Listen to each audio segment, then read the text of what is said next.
నమస్తే, welcome to prime time debate. నేను Srikanth. So కేంద్ర పన్నుల్లో ఉత్తరాది రాష్ట్రాలకే ఎన్డీఏ ప్రభుత్వం పెద్దపీట వేస్తోంది, దక్షిణాది రాష్ట్రాలను చిన్నచూపు చూస్తోంది అన్నది ప్రధానమైనటువంటి అంశం దక్షిణ భారతదేశం నుంచి వినిపిస్తోంది. దాదాపు 60% వాటాను కేవలం 7 ఉత్తరాది రాష్ట్రాలు మాత్రమే అందుకుంటున్నాయి. మిగిలిన 21 రాష్ట్రాలకు దక్కుతోంది. కేవలం 40% మాత్రమే. ఉత్తరప్రదేశ్ అత్యధికంగా 18% వాటాలో మొదటి స్థానంలో ఉంటే, ఆ తర్వాతి ప్లేస్లో బీహారు 10.5%తో ఉంటే, మూడో స్థానంలో మధ్యప్రదేశ్ ఉంది. మొదటి 3 రాష్ట్రాల కేంద్ర పన్నుల వాటానే 36%, 36%. ఈ విషయంలో ఏపీ 9వ స్థానంలో, తెలంగాణ 15వ స్థానంలో ఉన్నాయి. కేంద్ర పన్నుల్లో ఏపీకి అందుతున్నది 52,080 కోట్లు కాగా, ఇటు తెలంగాణ విషయానికి వస్తే గనక తెలంగాణకు దక్కుతోంది 27,050 కోట్లు. గతేడాది 28 రాష్ట్రాలకు కలిపి కేంద్ర పన్నులు 12,86,885 కోట్లు తేలింది. అయితే 5 దక్షిణాది రాష్ట్రాలకు దక్కిన కేంద్ర పన్నుల వాటా 15.79%. ఇక ఈ ప్రాతిపదికన రాష్ట్రాలకు కేంద్రం పన్నుల వాటా కేటాయిస్తోంది. ఇది ఇప్పటివరకు ఉన్నటువంటి విషయం. ఈ విషయంలో దక్షిణాది రాష్ట్రాలకు అన్యాయం జరుగుతోందా అన్న ప్రశ్నలు ఈరోజు దక్షిణ భారతదేశం నుంచి వినిపిస్తోంది. దక్షిణాది రాష్ట్రాలను కేంద్రం చిన్నచూపు చూస్తోంది. ఇక్కడ నుంచి ఎక్కువగా పన్నులు వెళ్తాయి, ఇక్కడ నుంచి ఎక్కువగా జీఎస్టీ కడతాం. అభివృద్ధి చెందిన రాష్ట్రాలను చిన్నచూప, లేదంటే అభివృద్ధికి నోచుకోని రాష్ట్రాలను చిన్నచూప? ఎందుకు ఉత్తరంపైనే కేంద్రం ఎప్పుడు దృష్టి పెడుతుంది? దక్షిణాదిని ఎందుకు చిన్నచూపు చూస్తోంది? బీహార్ ఎందుకు పెద్దపీట? ఎందుకు తెలంగాణ, ఆంధ్రప్రదేశ్లో చిన్నచూపు అన్నది ప్రధానంగా వినిపిస్తోంది. దీంట్లో ఇప్పుడు తెలంగాణ విషయం ప్రస్తుతానికి వినిపిస్తోంది. ఎందుకంటే ఆంధ్రప్రదేశ్ ఆల్రెడీ కూటమిలో ఉంది కాబట్టి కొంత బెటర్మెంట్ చూపించినా కానీ తెలంగాణ రాష్ట్రానికి అన్యాయం దక్కుతోంది. పూర్తి దక్షిణాది రాష్ట్రాలకు అన్యాయం దక్కుతుందని గతంలో స్టాలిన్ కూడా, ఆ రోజు ఉన్నటువంటి ముఖ్యమంత్రులందరికీ కూడా స్టాలిన్ ఆ రోజు ప్రతిపక్షంలో ఉన్నప్పుడు అందరికీ లేఖలు కూడా రాయడం జరిగింది. ఆ తర్వాత ఆయనకు మద్దతుగా అందరూ కూడా కదలడం జరిగింది. రైట్, మాట్లాడదాం. మనతో పాటు కాంబోజ్ వెంకటేశ్వర్లు గారు, బీఆర్ఎస్ పార్టీ అధికార ప్రతినిధి, మున్నూరు రవి గారు, కాంగ్రెస్ పార్టీ నాయకులు, గడ్డం సాయి కిరణ్ గారు, భారతీయ జనతా పార్టీ నాయకులు, శేషు గారు, ప్రముఖ రాజకీయ విశ్లేషకులు మనతో పాటు అందుబాటులో ఉన్నారు. నమస్తే అండి, welcome to prime time debate. అందరికీ ముందుగా కాంబోజ్ వెంకటేశ్వర్లు గారు. సో దక్షిణాది రాష్ట్రాలని కేంద్రం నిర్లక్ష్యం చేస్తోందా అన్నది ఫస్ట్ ప్రశ్న. చాలా రోజుల నుంచి వినిపిస్తోంది.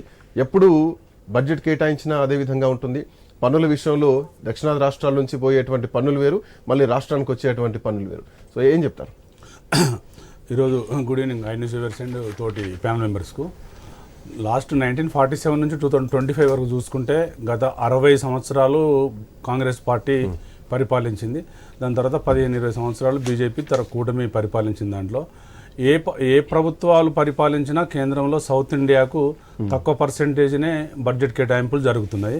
మొత్తానికి కాంగ్రెస్ బీజేపీ చిన్న చూపు చూస్తున్నమాట వాస్తవం. ఈరోజు జరుగుతున్న దాంట్లో పార్లమెంట్ జమ్లీ ఎలక్షన్ ఒకటి, ఇంకో రెండో అంశం ఏంటంటే పార్లమెంట్ యొక్క ఎంపీ సీట్ల పెరుగుదల. 1971 నుంచి 1985 వరకు జరిగినటువంటి వేసెక్టమీ, ట్యూబెక్టమీ యొక్క ఆపరేషన్ల వల్ల భారతదేశంలో సౌత్ ఇండియాలో విపరీతమైనటువంటి ఉద్యమం లెక్క ఆపరేషన్లు జరిగినాయి. ఇక్కడ జనాభా నియంత్రణ బాగా జరిగింది. అది నార్త్లో జరగలే.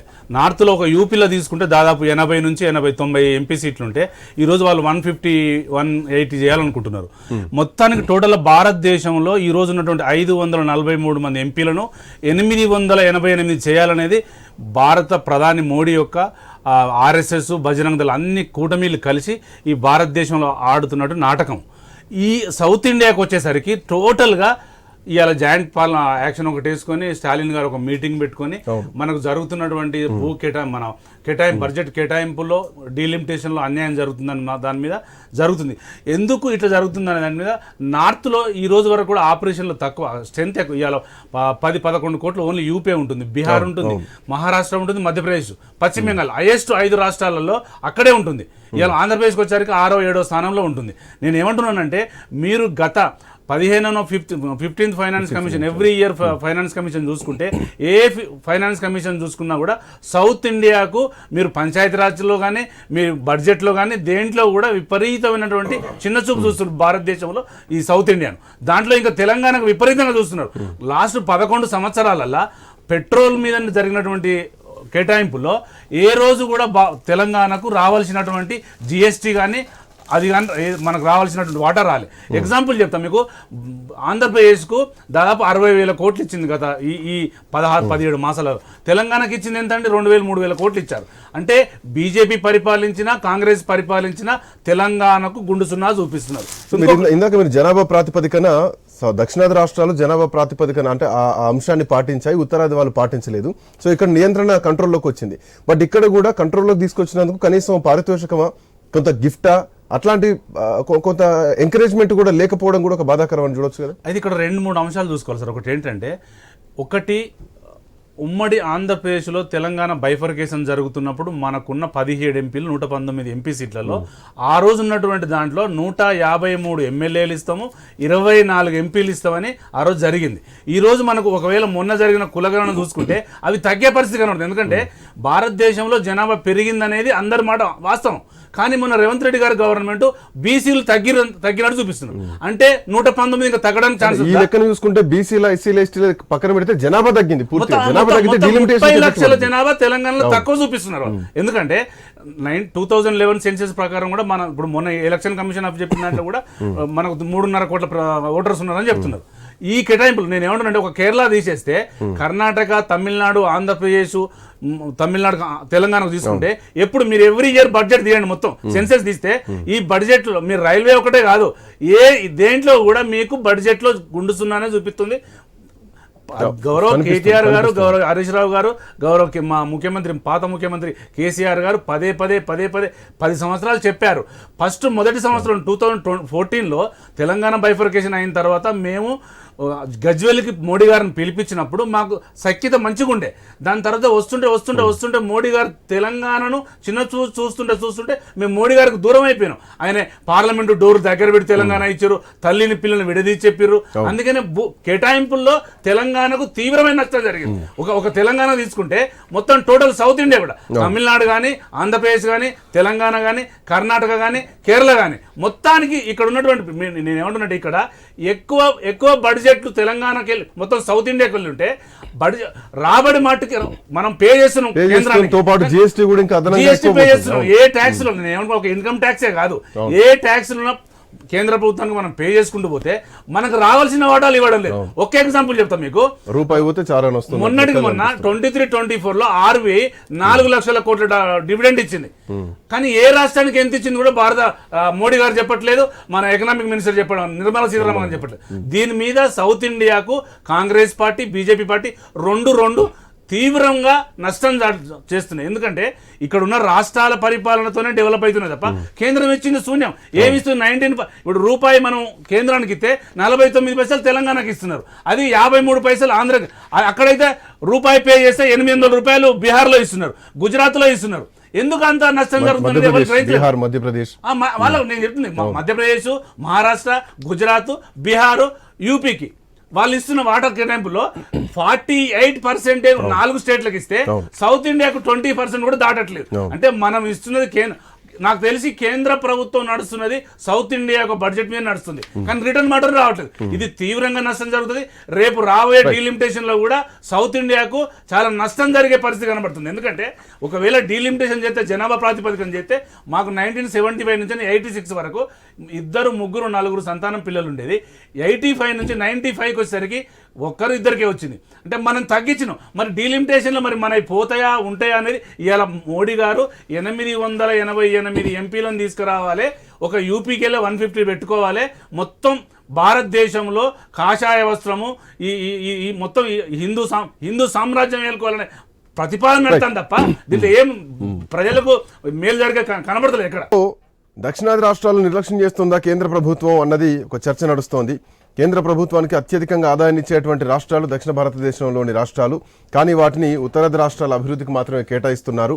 ఇచ్చినటువంటి ఏవైతే పన్నులు ఉన్నాయో ఆ పన్నులు మళ్ళీ తిరిగి రాష్ట్రాలకు పంపకాలు చేయాల్సినటువంటి అవసరం ఉంటుంది. సో ఇట్లా నేపథ్యంలో ఈ విషయంలో కేంద్ర ప్రభుత్వం నిర్లక్ష్యం వహిస్తోంది. జనాభా ప్రాతిపదికన ఏదైతే కేటాయింపులు జరుగుతున్నాయో, పన్నుల కేటాయింపులు, సో వాటి విషయంలో రాష్ట్రాలకు అన్యాయం జరుగుతోంది అన్నది ప్రధానమైనటువంటి చర్చ ఈరోజు దక్షిణాది నుంచి వినిపిస్తోంది. గతంలో శేషు సార్, గుడ్ ఈవినింగ్. గతంలో స్టాలిన్ ముందుగా లేవనెత్తారు, ఆ తర్వాత ఆయనకు మద్దతుగా దక్షిణ భారతదేశం మొత్తం కూడా కదిలింది. అంతేకాదు కర్ణాటక నుంచి కూడా ఒక ప్రత్యేకమైనటువంటి డిమాండ్ కూడా రావడం జరిగింది. సో దక్షిణాదిని చిన్న చూపు చూస్తున్నారంటూ కూడా ఒక పెద్ద డిమాండ్ తీసుకొచ్చారు. సో ఇట్లాంటి నేపథ్యంలో ఎందుకు దక్షిణాదిని చిన్న చూపు చూస్తోంది? దాంట్లో తెలంగాణ విషయానికి వస్తే ఇందాక కాంబోజ్ వెంకటేశ్వర్ల గారు క్లియర్గా ఎక్స్ప్లెయిన్ చేశారు, మొత్తం గుండు సున్నా చూపిస్తున్నారని చెప్పేసి. And more over the thing ఏంటంటే 1976 తర్వాత ఏర్పడినటువంటి ఫినాన్షియల్ కమిషన్లు ఏవైతున్నాయో 1971 జనాభా లెక్కల ప్రాతిపదికనే తీసుకున్నారు. బట్ 14వ ఆర్థిక సంఘం కూడా ఇదే చూపించింది. 15th ఫినాన్షియల్ కమిషన్కి వచ్చేసరికి 2011 లెక్కలు చూపించారు. సో ఇక్కడికి వచ్చేసరికి అప్పటికే దక్షిణాది రాష్ట్రాల్లో కుటుంబ నియంత్రణ, సో పిల్లల్ని కన్నడంలో ఒక్కరు ముద్దు ఇద్దరు హద్దు ముగ్గురు వద్దు అన్నటువంటి నినాదాన్ని ఆ మధ్యలో తీసుకొచ్చారు. అదే పద్ధతిని కొనసాగించారు. బట్ కమింగ్ టు ఉత్తరాది మాత్రం ఇది ఫాలో కాలేదు. దక్షిణాది విషయానికి వచ్చేసరికి జనాభా ప్రాతిపదికనే మేము నిధులు కేటాయిస్తున్నామంటే ఆ ప్రాతిపదికన 2011 లెక్కలు చూసుకున్నా కానీ ఆ విధంగా కేటాయింపులు జరగడం లేదన్నది మాత్రం స్పష్టంగా కనిపిస్తోంది. దీనికి బీజేపీ ఏం సమాధానం చెప్పుదో చూద్దాం. బట్ మీరేం చెప్తారు శేషు సార్? శ్రీకాంత్, అందరికీ నమస్కారం. కేంద్రము దక్షిణాది రాష్ట్రాలపైన వివక్షత చూపుతుంది, సవితి తల్లి ప్రేమ చూపిస్తుంది, చిన్న చూపు చూస్తుంది అనేది ఒక 6 దశాబ్దాల కాలంగా ఏదో ఒక రూపంలో వింటున్నాము, చూస్తున్నటువంటి మాటే. మీకు గతంలో 2023లో కర్ణాటక నుండి ప్రాతినిధ్యం వహిస్తున్నటువంటి డికే శివకుమార్ తమ్ముడు అక్కడ లోక్సభ సభ్యుడిగా గెలిచారు. డికే సురేష్ ఒక పార్లమెంట్ హౌస్ సాక్షిగా ఒక మాట అన్నాడు. ఇదే వివక్షత గనక దక్షిణాది పైన కొనసాగితే ప్రత్యేక దేశ డిమాండ్ చేయాల్సినటువంటి పరిస్థితులు కూడా తలెత్తుతాయనేటటువంటి ఒక తీవ్రమైన కామెంట్ అది. శేషు సార్, ఇందాక నా మాటల్లో అంతరార్థం అదే, దాన్ని మీరు క్యాచ్ చేశారు. అది చాలా తీవ్రమైనటువంటి వ్యాఖ్యగానే మనం చూడాలి. ఇది దేశ సమగ్రతకు సమైక్యతకు సంబంధించినటువంటి అంశం కదా. అంత తీవ్ర స్థాయిలో ఒక ఎంపీ మాట్లాడటం జరిగింది అనేటటువంటి విషయాన్ని మీకు గుర్తు చేస్తున్నారు. ఇక ఇంకొకటి ఏంటి అని అంటే, దక్షిణాదిలో ఉన్న పొలిటికల్ సినారియో, పొలిటికల్ స్ట్రక్చర్ ఎట్లుంటదంటే, ఎప్పుడూ కేంద్రంలో ఒక పార్టీ ఉంటే దక్షిణాదిలో ఇంకొక పార్టీలు అధికారంలో ఉన్నటువంటి సందర్భాన్ని చాలా సందర్భాలు చూసాం. 1-2 ఎక్సెప్షనల్ కేసెస్ తప్ప ఇప్పుడు మీరు సౌత్ లో ఉన్న 5 రాష్ట్రాల్లో డబుల్ ఇంజన్ సర్కార్ లేదు కదా. కేంద్రంలో భారతీయ జనతా పార్టీ ఉంటే దక్షిణాదిలో ఉన్నటువంటి 5 రాష్ట్రాల్లో కూడా వేరే ప్రభుత్వాలు ఉన్నటువంటి సందర్భం. ఒక ఆంధ్రప్రదేశ్ అంటే అది పెద్ద లెక్కలోకి తీసుకోకండి, కానీ మిగతా 5 రాష్ట్రాల్లో అయితే భారతీయ జనతా పార్టీ లేదనే విషయాన్ని గమనించాలి. అయితే మన ఇండియాని శ్రీకాంత్ యూనియన్ ఆఫ్ స్టేట్స్ అంటాం కదా. యూనియన్ ఆఫ్ స్టేట్స్ అనేటటువంటి దాంట్లో సహజంగా ఏముంటుంది అని అంటే, బలమైనటువంటి కేంద్రం ఉంటుంది. రాజ్యాంగంలో కేంద్రానికి రాష్ట్రాలకి ఈ విధమైనటువంటి స్పర్ధ తలెత్తితే ఏంటి అని చెప్పటానికి కొన్ని రక్షణలు కూడా ఇచ్చారు రాష్ట్రాలకు. అది మనం గమనించాల్సినటువంటి అంశం ఇక్కడ. అయితే 1950లో ప్రణాళిక సంఘాన్ని ఏర్పాటు చేసుకున్నాం శ్రీకాంత్. ప్రణాళిక సంఘానికి ప్రధానమంత్రి అధ్యక్షుడిగా ఉంటాడు. ప్రతి 5 సంవత్సరాలకి ఎంత ఖర్చు పెడతామనేది ఒక్కొక్క ప్రణాళికలో ఉంటుంది. 1951లో రాజ్యాంగబద్ధంగానే ఆర్టికల్ 280 ప్రకారంగా ఆర్థిక సంఘాన్ని ఏర్పాటు చేసుకున్నాం, ఫైనాన్స్ కమిషన్ ఏర్పాటు చేసుకున్నాం. ఒకటి చట్టబద్ధమైన సంస్థ, ఒకటి రాజ్యాంగబద్ధమైన సంస్థ. ఈ 2 సంస్థలు కూడా రాష్ట్రాల ఇంట్రెస్ట్ ని కాపాడేటటువంటి ఒక బలమైనటువంటి ఆర్థిక సంస్థలుగా మనం చూడాలి. అయితే మీరు చాలా గమ్మత్తైనటువంటి విషయం ఏంటంటే, ఇప్పుడు ప్రణాళిక సంఘానికి మన దేశానికి ఇప్పుడు 14వ ప్రధానమంత్రి ఉన్నారు. 14 మంది ప్రధానమంత్రుల్లో మీకు ఉత్తర భారతదేశం నుంచి వచ్చింది 12 మంది, దక్షిణ భారతదేశం నుంచి వచ్చింది 2, పివి నరసింహరావు, దేవగౌడ వచ్చారు. ఒక్క యూపీ నుండే మనకి 12 మందిలో ఒక్క యూపీ నుండే వచ్చినటువంటి వాళ్ళు 9 మంది శ్రీకాంత్. ఒక యూపీ నుండి వచ్చింది 9 మంది. భవిష్యత్తులో ఇంకొకరు వచ్చినా పెద్ద ఆశ్చర్యపోవాల్సినటువంటి అవసరం లేదు, రెడీగా ఉన్నారు. ఏదో prime minister factory from the UP అన్నట్టు. ఒకప్పుడు మేము క్లాస్ రూమ్లలో పాఠాలు చెప్పేటప్పుడు ప్రాంతీయ అసమానతలు ఎందుకు వచ్చాయి ఈ దేశంలో, ప్రాంతీయ అసమానతలు అనేది ఒక పెద్ద సమస్య. అయితే ఎందుకు వచ్చాయంటే మేమేం చెప్పేవాళ్ళం అంటే, ప్రణాళికా సంఘము ప్రధానమంత్రులు చైర్మన్ గా ఉండి ఉత్తర భారతదేశానికే నిధులు కేటాయించుకున్నారు, దక్షిణ భారతదేశానికి నిధులు కేటాయించలేదు, ఈశాన్య రాష్ట్రాలకు కూడా కేటాయించలేదు, కాబట్టి భారతదేశంలో ప్రాంతీయ అసమానతలు వచ్చాయని మేము క్లాస్ రూమ్ లోనే పాఠం చెప్పేటోళ్ళం. పుస్తకాల్లో కూడా ఇది రాసి ఉండేది. కాబట్టి ప్రణాళికా సంఘము లేకపోతే ఉత్తర భారతానికి సంబంధించినటువంటి ప్రధానమంత్రులు కేటాయింపులను అట్టే చేసుకున్నారు, ప్రణాళిక కేటాయింపులు అట్టే చేసుకున్నారు, పథకాలు అట్టే పెట్టుకున్నారు. కాబట్టి మనకు నష్టం జరిగింది అనేటటువంటిది ఎప్పటి నుంచో ఉన్న అభిప్రాయం. ఇక రెండోది ఏంటంటే ఆర్థిక సంఘము రాష్ట్రాల మధ్య, రాష్ట్రాలకి కేంద్రానికి మధ్య వనరుల పంపిణీ కోసం ఏర్పాటు చేసింది. అందుకని ఇప్పుడు రాష్ట్రాలకు కూడా కేంద్ర పన్నుల్లో వాటా ఉంటుంది. కేంద్రం వసూలు చేసేటటువంటి పన్నుల్లో ఆర్థిక సంఘం ప్రకారంగానే రాష్ట్రాలకు పంపిణీ జరుగుతుంది. ఇది 16వ ఆర్థిక సంఘం ఉంది కాబట్టి మీరు ఇందాక అడిగిన ప్రశ్న కూడా అదే. దాని ప్రకారంగా రాజ్యాంగబద్ధంగా రాష్ట్రాలకు వాటా రావాలి, 42% రావాలా? వస్తుందా? 42% రాజ్యాంగం ప్రకారం ఆర్థిక సంఘం ప్రతిపాదించిన దాని ప్రకారం రాష్ట్రాలకు కేంద్ర పన్నుల్లో వాటా 42% రావాలా? వస్తుందా? ఇది చట్టం చెప్పేది, రాజ్యాంగం చెప్పేది వస్తుందా అనేటటువంటి ప్రశ్న ఇవాళ మన ముందు ఉంటుంది. ఇంకొకటి శ్రీకాంత్, 2015లో నీతి ఆయోగ్ ఏర్పాటు అవుతున్నప్పుడు ఇదే ప్రధానమంత్రి గారు, అదే నీతి ఆయోగ్ థింక్ ట్యాంక్ కదా, ఇండియాలో అత్యున్నతమైనటువంటి ఒక ఆర్థిక సంస్థ కదా, వాళ్ళు చెప్పినటువంటిది, వాళ్ళు పెట్టుకున్న ఆబ్జెక్టివ్ ఏంటంటే బలమైనటువంటి రాష్ట్రాలు ఉంటేనే బలమైనటువంటి కేంద్రం ఉంటుందని చెప్పారు.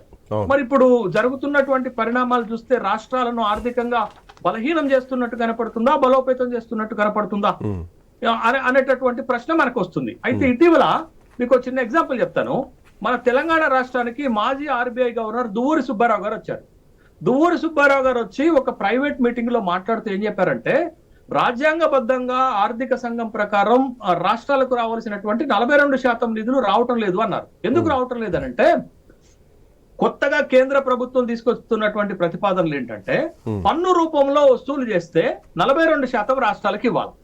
అట్లా కాకుండా కేంద్రము ఏం చేస్తుందంటే, కొత్తగా 100 రూపాయలు కాకుండా 80 రూపాయలే పన్నుల రూపంలో వసూలు చేస్తుంది. 20 రూపాయలు సెస్ల రూపంలో, సర్చార్జీల రూపంలో వసూలు చేస్తుంది.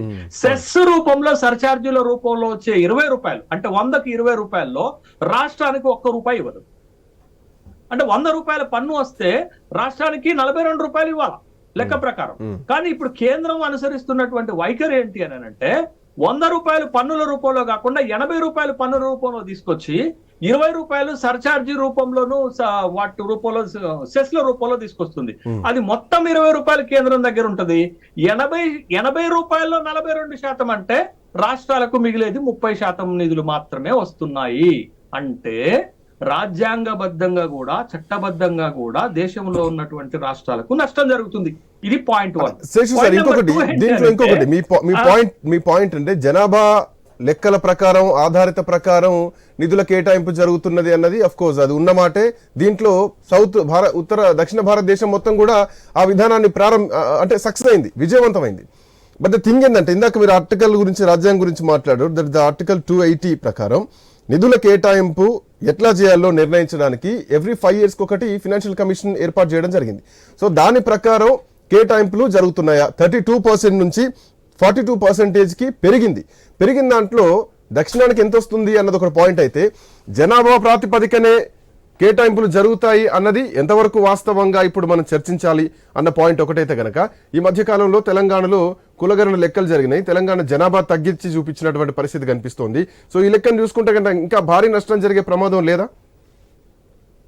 శ్రీకాంత్, మీరు అక్కడ వరకే ఆగిపోతున్నారు. ఇంకొక కీలకమైనటువంటి నామ్స్ ఉంటుంది. జనాభా ప్రాతిపదిక మీద నిధులు కేటాయించడమే కాదు, జనాభా నియంత్రణ చేసినటువంటి రాష్ట్రాలకు ఇన్సెంటివ్స్ ఇచ్చేటటువంటి కార్యక్రమం ఆర్థిక సంఘంలో ఉంది. ప్రోత్సాహకాలు ఉన్నాయి. జనాభా ప్రాతిపదికన ఇప్పుడు ఇవాళ యూపీ జనాభా 22 కోట్లు అండి. దాన్ని మినీ భారతదేశం అంటాం. తెలంగాణ రాష్ట్ర జనాభా వచ్చి, సరే రేవంత్ రెడ్డి ఒప్పుకోకపోయినా మన రాష్ట్ర జనాభా 4 కోట్లు, యూపీ జనాభా 22 కోట్లు. అంటే మీకు జనాభా ప్రాతిపదిక పైన నిధులు కేటాయించినా, జనాభా ప్రాతిపదిక పైన లోక్సభ స్థానాలు కేటాయించినా ఆబ్వియస్లీ మీకు యూపీకి ఎక్కువ అటెన్షన్ వస్తుంది. బట్ అది కాదు ఇక్కడ. ఇప్పుడు ఆర్థిక సంఘంలో ఉన్న నామ్స్ ఏంటంటే, జనాభా ప్రాతిపదిక పైన నిధులు కేటాయించడంతో పాటు జనాభా నియంత్రణ సక్సెస్ఫుల్ గా చేసినటువంటి రాష్ట్రాలకు ఇన్సెంటివ్ గా అదనపు నిధులు ఇవ్వాలనేది కూడా ఉంటుంది. కేంద్ర ప్రభుత్వం ఈ విషయాన్ని మర్చిపోతుంది. శ్రీకాంత్, ఇంకొక కీలకమైన మాట చెప్తాను మీకు. 2 సంవత్సరాల క్రితం మనకి ఒక నీతి ఆయోగ్ ఒక రిపోర్ట్ ఇచ్చింది. ఇచ్చిన దాని ప్రకారము దేశంలో ఏ రాష్ట్రాలు పేదరికంలో ఉన్నాయి, ఎంతమంది పేదరికం నుంచి బయటకు వచ్చారనే ఒక రిపోర్ట్ ఇస్తే, సెంట్రల్ గవర్నమెంట్ చెప్తుంది ఏంటి అంటే 25 కోట్ల మంది పేదరికం నుంచి బయటపడ్డారు. ఆ 25 కోట్ల మంది పేదరికం నుంచి బయటపడ్డ వాళ్ళలో యూపీ, బీహార్, రాజస్థాన్, మధ్యప్రదేశ్ నుంచి దరిదాపు 5 కోట్ల మంది పైగా పేదరికం నుంచి బయటపడ్డారని చెప్తున్న సందర్భంలో ప్రధానమంత్రి గారు చేసిన వ్యాఖ్యానం ఏంటి తెలుసా శ్రీకాంత్? ఏమన్నారంటే, మన దక్షిణ భారతదేశం నుంచి స్టాలిన్ గాని, రేవంత్ రెడ్డి గాని ఒక మాట ఏం చెప్తున్నారంటే, నిధులు మా నుండి వసూలు చేస్తున్నారు, మా నుండి వసూలు చేసినటువంటి నిధులను పన్నుల రూపంలో మీరు ఉత్తర భారతదేశంలో ఖర్చు పెడుతున్నారు, ఇది అన్యాయము అని మన వాళ్ళు మాట్లాడుతున్నటువంటి మాటకి కౌంటర్ గా గౌరవనీయ ప్రధానమంత్రి గారు ఏమన్నారంటే, మా నీళ్లు, మా నిధులు, మా వనరులు అని ఏమి ఉండవు, ఇది మొత్తం దేశ సంపద, దేశ వనరులు ఎక్కడి నుంచి వచ్చింది కాదు, మొత్తం భారతదేశ ప్రభుత్వం దగ్గర ఉన్నటువంటి సంపదని పేద రాష్ట్రాలపైన ఎక్కువగా ఖర్చు చేయటము, ఎక్కువగా కేటాయింపులు చేయటం సహజ న్యాయం, సహజ ధర్మం అని ఓపెన్ గా ప్రధానమంత్రి చెప్పారు. ఈ విషయాన్ని మనం మర్చిపోతున్నాం ఇక్కడ. బట్ మనం సౌత్ ఇండియా నుంచి ముఖ్యమంత్రులు చేస్తున్న అబ్జెక్షన్ ఏంటి అంటే, నిధులు మా దగ్గర నుంచి తీసుకొని మీరు ఉత్తర భారతదేశం పైన, ఉత్తరాది రాష్ట్రాల పైన ఎక్కువ ఖర్చు చేస్తున్నారంటే, అట్లా మీ నిధులు మా నిధులు ఏమి ఉండవు, అది మొత్తం దేశానికి సంబంధించినటువంటి సంపద. ఏ రాష్ట్రాలైతే పేదరికంలో ఉన్నాయో ఆ రాష్ట్రాలకు నిధులు ఎక్కువగా కేటాయించడము కేంద్ర ప్రభుత్వం యొక్క బాధ్యత. దేశం మొత్తాన్ని సమానంగా చూడటం కేంద్ర ప్రభుత్వం యొక్క బాధ్యత. కాబట్టి సౌత్ ఇండియా చేస్తున్నటువంటి వాదనలో పసలేదు అని అంటున్నారు. కానీ వాస్తవానికి ఏంటంటే, ఇందాక కాంబోజ్ గారు ఒక మంచి మాట చెప్పారు. ఇవాళ సౌత్ ఇండియా నార్త్ ఇండియా కంటే కూడా సో ఫార్ బెటర్. దానికి కారణం ఏంటంటే, సౌత్ ఇండియాలో ఉన్నటువంటి పొలిటికల్ అవేర్నెస్, సౌత్ ఇండియాలో ఉన్నటువంటి పాలన.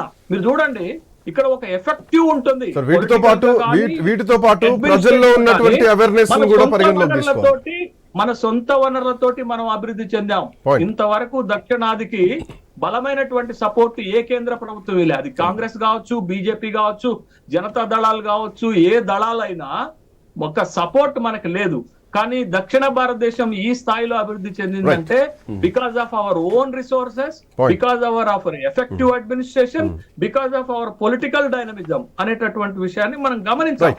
ఇప్పుడు మనం లేవనెత్తుతున్నది ఏంటది, తెలంగాణ నుండి కేంద్ర ప్రభుత్వానికి రూపాయి పోతే మనకి రిటర్న్ వస్తుంది 43 పైసలే. మీరు ఇటీవల బడ్జెట్ పెట్టాం కదా, మనం 19వ తారీఖు నాడు మనం బడ్జెట్ పెట్టాం కదా. బడ్జెట్ లో మనం కేంద్రం నుండి వచ్చేటటువంటి కేంద్ర పన్నుల్లో వాటా ఎంత చూపించాం? 29,000 కోట్లు చూపించాం. ఇది ఓకే, ఇస్తారు. కానీ ఇంకొక పద్దు చూపించాం మనం, గ్రాంట్ ఇన్ ఎయిడ్స్ చూపించాం. గ్రాంట్ ఇన్ ఎయిడ్స్ ఎంత రావాలా? లాస్ట్ బడ్జెట్ లో 21,000 కోట్లు, ఈ బడ్జెట్ లో 22,000 కోట్లు. వచ్చింది ఎంత? 9,000 కోట్లు. అంటే కేంద్ర ప్రభుత్వము పన్నుల్లో సరైన వాటా ఇవ్వదు, గ్రాంట్స్ ఇన్ ఎయిడ్స్ ఇవ్వదు, అనుమతులు ఇవ్వదు, ప్రాజెక్టులు ఇవ్వదు, ఇవన్నీ ఇవ్వకుండా ఇది ఒక్క బీజేపీ, ఇది ఒక యూపీఏ ప్రభుత్వానికి కూడా వర్తించే మాట. ఇది ఒక ఎన్డీఏ ప్రభుత్వానికి మాత్రమే కాదు. ఎగ్జాంపుల్ చెప్తాను, శ్రీకాంత్ ఎగ్జాంపుల్ చెప్తాను. అనుమతులు అనే దానికి ఒక ఎగ్జాంపుల్ చెప్తాను. తెలంగాణకి పసుపు బోర్డు రావాలంటే కొట్లాడాలా, బీహార్ కి మకాన్ బోర్డు రావాలంటే అక్కర్లేదు. But this is true. కాదంటారా? Live example railway coach factory కోసం మీరు దశాబ్దాల నుంచి పోరాటం చేస్తున్నారు. అదే ఇది ఎక్కడో గుజరాత్, మధ్యప్రదేశ్ ఉపయోగించి వాటికి ఏ ఫైట్ లేకుండా అయిపోయింది. వనరుల కేటాయింపులో, ప్రాజెక్టుల విషయంలో, అనుమతులు మీకు ఒక చిన్న సబ్మిషన్, కాంబోజ్ గారు మీకు చిన్న సబ్మిషన్ జరుగుతుంది. ఒక్క నిమిషం కాంబోజ్ గారు. సరే, ఇదే అంటే ఎగ్జాంపుల్ ఏంటంటే, రేవంత్ రెడ్డి గారు 16 నెలల్లో 40 సార్లు నిధుల కోసం ఢిల్లీకి వెళ్తే, ఒక్కసారి పోయిన చంద్రబాబుకు 55,000 కోట్లు వస్తాయి, మనకు 2,000 కోట్లు వచ్చినాయి 40 సార్లు పోయినా కూడా. అంటే సేమ్ ఎగ్జాంపుల్స్ అవి. రైట్, ఒక నిమిషం సార్, వస్తా శేషు సార్ మీ దగ్గరకు వస్తారు. రవి గారు, సార్ రవి గారు, ఇది ఒక కేంద్ర ప్రభుత్వం భారతీయ జనతా పార్టీని మాత్రం అనాల్సిన విషయం కాదు. గతంలో కూడా మీరు అధికారంలో ఉన్నారు, అప్పుడు కూడా చిన్నచూపు చూసింది మీరే. మీ ప్రభుత్వాలు కూడా చిన్న చూపు చూసినా మీరు కూడా దక్షిణాదిని పట్టించుకున్నటువంటి పరిస్థితులు లేవు. సో మీ అప్పుడు కూడా ఇవే ఫినాన్స్ కమిషనర్లు ఫాలో అయ్యారు. సో అప్పుడు కూడా అఫ్కోర్స్ ఇందాక శేషు సార్ చెప్పినట్టు యూపీ నుంచే ముఖ్యం ప్రధానమంత్రులు ఉన్నారంటే అది ఒక భారతీయ జనతా పార్టీ మాత్రమే కాదు, ఈవెన్ కాంగ్రెస్ పార్టీ నుంచి కూడా. సో మీరు చూస్తున్నది అదే, వాళ్ళు చూస్తున్నదే. ఎట్లాస్ట్ వచ్చేది రాష్ట్రాలను చిన్న చూపు చూస్తున్నారు దక్షిణాదిని. అంటే అప్పటికంటే ఇప్పుడు చూసుకుంటే ఇప్పుడు పూర్తిగా అంటే జనాభా ఆధారితంగా కాకుండా కూడా ఇప్పుడు పన్ను వసూళ్లు, అదేవిధంగా అభివృద్ధి పేద రాష్ట్రాల్లో ఉన్నటువంటి రాష్ట్రాలకు ఇవ్వాల్సినటువంటి రిటర్న్స్ ఏవైతే ఉన్నో రిటర్న్స్ ఇవ్వకుండా కావాలని చెప్పి ఈరోజు బీజేపీ ఒక ద్వంద్వ వైఖరి వ్యవహరిస్తుంది. అయితే దీంట్లో వచ్చేసి ఏమవుతుంది అని అంటే, బీజేపీ ఒక నియంతలాగా వాళ్ళకు సంబంధించినటువంటి రాష్ట్రాల్లో, అంటే ఒక దక్షిణాది మాత్రమే కాదు, మనం పశ్చిమ బెంగాల్లో కూడా చూసుకుంటే మనము ఆ మెరిట్ లో కూడా సేమ్ అక్కడ కూడా పన్ను వసూళ్లు, అక్కడ ఉన్నటువంటి జనాభా ఆధారిత, అక్కడ ఉన్నటువంటి అభివృద్ధి పేరిత విషయాల్లో అక్కడికి ఇవ్వాల్సినటువంటి వాటా ఇవ్వకుండా అది చేస్తుంది. రేపు రాబోయే రోజుల్లో ఈ సంవత్సరానికి మనం ఇట్లా అనుకుంటున్నాము, నెక్స్ట్ వచ్చే ఆర్థిక సంవత్సరంలో ఇప్పుడు ఇస్తున్నటువంటి 41% రిటర్న్స్ ని దాన్ని తగ్గించి ఇంకో 1% ని కూడా తగ్గించి 40కి చేసేటటువంటి పరిస్థితిని ఈరోజు కేంద్ర ప్రభుత్వం రాబోయే రోజుల్లో తీసుకుంటుంది అనే అంశం కూడా ఆల్రెడీ తెరమీదకి వచ్చింది. దీంట్లో మీ పాత్ర కొంత ఏమైనా కనిపించట్లేదు, ఎందుకంటే ఇప్పటికే ఒక జనాభా ప్రాతిపదికన అనేది ఒక పాయింట్ మాత్రమే. సో దాన్ని బేస్ చేసుకునే మొత్తం నిధులు కేటాయిస్తారు, నిధులు పంచుతారు అనేది మాత్రం పాయింట్ కాదు. ఇంకా దాంట్లో చాలా అంశాలు ఉంటాయి. బట్ ఇందులో జనాభా విషయం తీసుకుంటే తెలంగాణ జనాభాను తగ్గించి చూపించారు. రేపు పొద్దున బడ్జెట్ రాకపోయినా కానీ మీ జనాభా ఇదే, మీకున్నది ఇదే, మీ అంశం చూసుకున్నా కానీ మీరు చేసింది ఒక చిన్న తప్పే కదా. అంటే ఇప్పుడు మీరు మొన్నటి వరకు వచ్చిన లెక్కలు మాత్రమే చూస్తున్నారు. రేపు రాబోయే రోజుల్లో కంప్లీట్ డీటెయిల్డ్ రిపోర్ట్లో కూడా దాంట్లో కూడా వస్తుంది. దాంట్లో ఏవైతే ఈ తర్వాతి కాలంలో జరిగినటువంటి సర్వే రిపోర్ట్ల ప్రకారంగా వచ్చినటువంటి జనాభా లెక్కలని అన్ని కూడా యాడ్ చేసుకొని వస్తుంది. సో అయిపోయింది, కంప్లీట్ అయింది. ఎక్కడైనా కూడా పన్ను వసూళ్లు, అదేవిధంగా అభివృద్ధి ప్రేరిత ప్రాంతం ఏదైతే ఉందో దాన్ని ఆధారంగా చేసుకొని కేంద్రం ఇవ్వాల్సినటువంటి నిధులను ఇవ్వాలి. కానీ కేంద్రం కావాలని చెప్పేసి ఇక్కడ ఒక సవతి ప్రేమను చూపించుకుంటా ఇక్కడ 8 మంది ఎంపీలు ఉన్నా, 2 కేంద్ర మంత్రులు ఉన్నా కూడా కావాలని తాత్సార్యం చేస్తూ ఇక్కడ రావాల్సినటువంటి నిధులు ఇవ్వకుండా ఇక్కడ ఈ ప్రాంతం దేశంలో లేనట్లుగా వాళ్ళు వ్యవహరించే తీరును మాత్రం నిజంగా దేశంలో ఉన్నటువంటి ప్రజలు కాకుండా దక్షిణాది రాష్ట్రాల్లో మాత్రం చాలా భిన్నంగానే చూస్తున్నారు వాళ్ళందరూ. ప్రజలు కూడా బీజేపీ పార్టీ చేస్తున్నటువంటి అవలక్షణాలన్నిటిని కూడా గమనిస్తుంది. వాళ్ళకి ఎప్పుడు కర్ర కాల్చి వాత పెట్టాలనే విధంగా రెడీగా ఉంది. రైట్. సాయి గారు మొత్తం మీపైనే చర్చ అంతా నడుస్తుంది. ఎందుకు దక్షిణాది రాష్ట్రాలంటే చిన్న చూపు, ఎందుకు దక్షిణాది రాష్ట్రాలంటే మీకు ఈసగింపుతనం, ఎందుకు మీరు సవితి తల్లి ప్రేమ చూపిస్తున్నారు దక్షిణాది పైన, ఎందుకు ఈ రాష్ట్రాలను పట్టించుకోవట్లేదు? ఈ రాష్ట్రాల నుంచే మీకు అత్యధికంగా పన్నులు వస్తున్నాయి, అత్యధికంగా జిఎస్టీలు వస్తున్నాయి, ఇందాక శేషు సార్ చెప్పినట్టు సెస్సులు కూడా వస్తున్నటువంటి క్రమం. సో చాలా తెలివిగా మీరు ఇక్కడి నుంచి పన్నులు తీసుకుంటున్నారు, ట్యాక్సులు తీసుకుంటున్నారు. బట్ రావడం మాత్రం, పంపడం మాత్రం పంపకాలు రావడం లేదు. సో సవితి తల్లి ప్రేమ కేంద్రం దక్షిణాది రాష్ట్రాలపైన చూపిస్తోంది అంటూ గతం నుంచే స్టాలిన్ ఒక ఉద్యమాన్ని ఎత్తుకున్నారు.